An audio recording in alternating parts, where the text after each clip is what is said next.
محترم سامعین، السلام علیکم ورحمۃ اللہ وبرکاتہ۔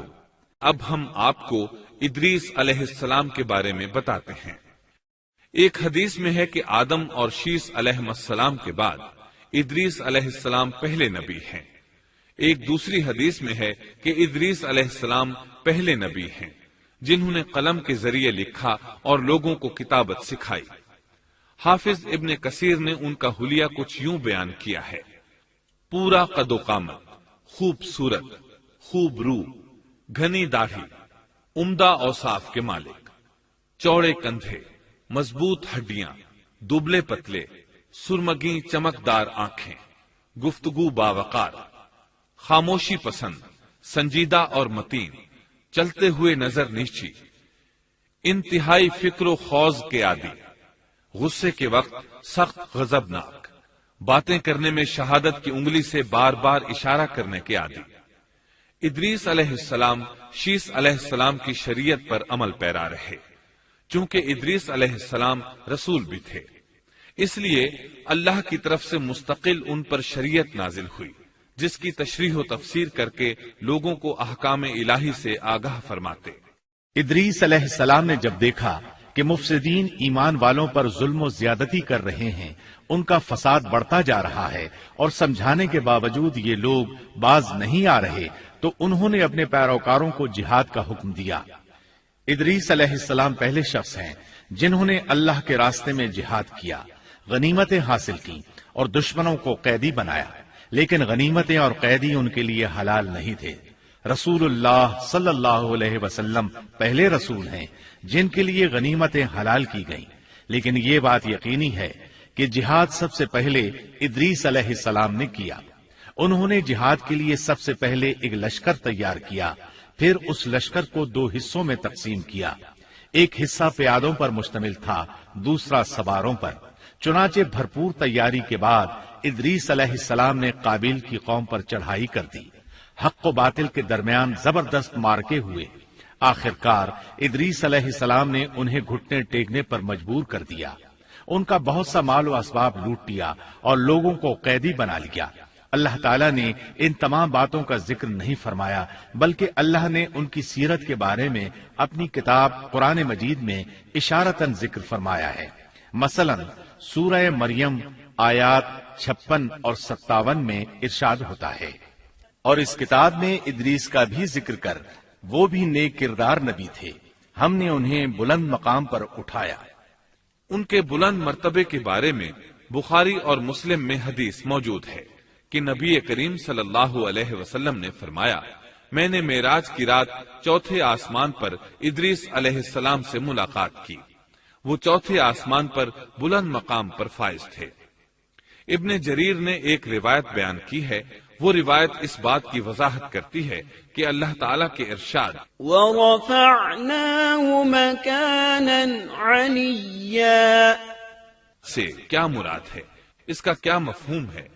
ابن جریر کے علاوہ دیگر بڑے بڑے مفسرین اور مورخین نے بھی اس روایت کو ذکر کیا ہے، لیکن اس کی کوئی صحیح سند نہیں مل سکی۔ وہ روایت یہ ہے: ابن ابی حاتم وغیرہ نے اس روایت کو ہلال بن یسار سے بیان کیا ہے۔ وہ کہتے ہیں، میری موجودگی میں ابن عباس رضی اللہ عنہما نے کعب رحمت اللہ علیہ سے پوچھا، کعب، ادریس علیہ السلام کے متعلق اللہ تعالیٰ کے اس قول ہم نے انہیں بلند مقام پر اٹھا لیا کا کیا مطلب ہے؟ تو کعب رحمت اللہ علیہ نے جواب دیا، اللہ تعالیٰ نے ادریس علیہ السلام پر ایک مرتبہ یہ وحی نازل فرمائی، اے ادریس، تمام اہل دنیا جس قدر روزانہ نیک عمل کریں گے ان سب کے برابر میں تجھے ہر دن اجر دوں گا۔ ادریس علیہ السلام نے یہ سنا تو انہیں خواہش محسوس ہوئی کہ میرے اعمال میں روز افزوں اضافہ ہو، اس لیے عمر کا حصہ طویل ہو جائے تو اچھا ہے۔ انہوں نے وحی الہی اور اپنے اس خیال کو ایک رفیق فرشتے پر ظاہر کر کے کہا، اس معاملے میں موت کے فرشتے سے گفتگو کرو تاکہ میں نیک اعمال کا زیادہ سے زیادہ وقت حاصل کر سکوں۔ اس فرشتے نے جب یہ سنا تو ادریس علیہ السلام کو اپنے بازوؤں پر بٹھا کر لے اڑا۔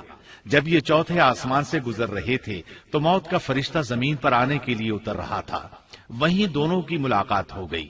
دوست فرشتے نے موت کے فرشتے سے ادریس علیہ السلام کے بارے میں گفتگو کی۔ موت کے فرشتے نے دریافت کیا، ادریس علیہ السلام کہاں ہیں؟ اس نے کہا، میری پشت پر۔ موت کا فرشتہ کہنے لگا، مجھے اللہ کی طرف سے یہ حکم ملا ہے کہ چوتھے آسمان پر ادریس علیہ السلام کی روح قبض کروں، اس لیے میں سخت حیرت میں تھا کہ یہ کیسے ممکن ہے، ادریس علیہ السلام تو زمین پر ہیں۔ چنانچہ موت کا فرشتہ ادریس علیہ السلام کے پاس آیا، ان سے اجازت طلب کی اور ان کی روح قبض کر لی۔ انبیاء کو یہ امتیاز حاصل ہے کہ فرشتہ ان کی اجازت کے بغیر ان کی روح قبض نہیں کر سکتا، اور رسول اللہ صلی اللہ علیہ وسلم کو تو یہ اختیار دیا گیا کہ آپ دنیا میں مزید رہنا پسند کریں تو رہ سکتے ہیں، یا پھر رفیق اعلیٰ کی رفاقت کو پسند کر لیں۔ آپ نے رفیق اعلیٰ کی رفاقت کو پسند فرمایا۔ اس طرح ادریس علیہ السلام کی روح چوتھے آسمان پر قبض کی گئی۔ انہیں بھی عیسیٰ علیہ السلام کی طرح آسمان پر اٹھایا گیا۔ فرق یہ ہے کہ عیسیٰ علیہ السلام کی روح قبض نہیں کی گئی۔ یہ واقعہ نقل کر کے کعب رحمت اللہ علیہ فرماتے ہیں کہ اللہ تعالیٰ کے ارشاد کی تفسیر یہی ہے، لیکن درست بات یہ ہے کہ یہ اسرائیلی روایت ہے۔ ادریس علیہ السلام کی وفات ہو گئی تو لوگ فساد میں اور بڑھ گئے، ان میں شر پھیل گیا، تاہم وہ توحید پر قائم رہے۔ بت پرستی کا ان میں کوئی شعور نہیں تھا۔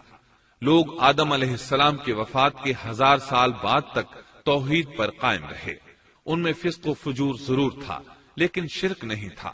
اللہ تعالیٰ کے اس ارشاد كان الناس أمة واحدة دراصل لوگ ایک ہی امت تھے کا یہی مطلب ہے۔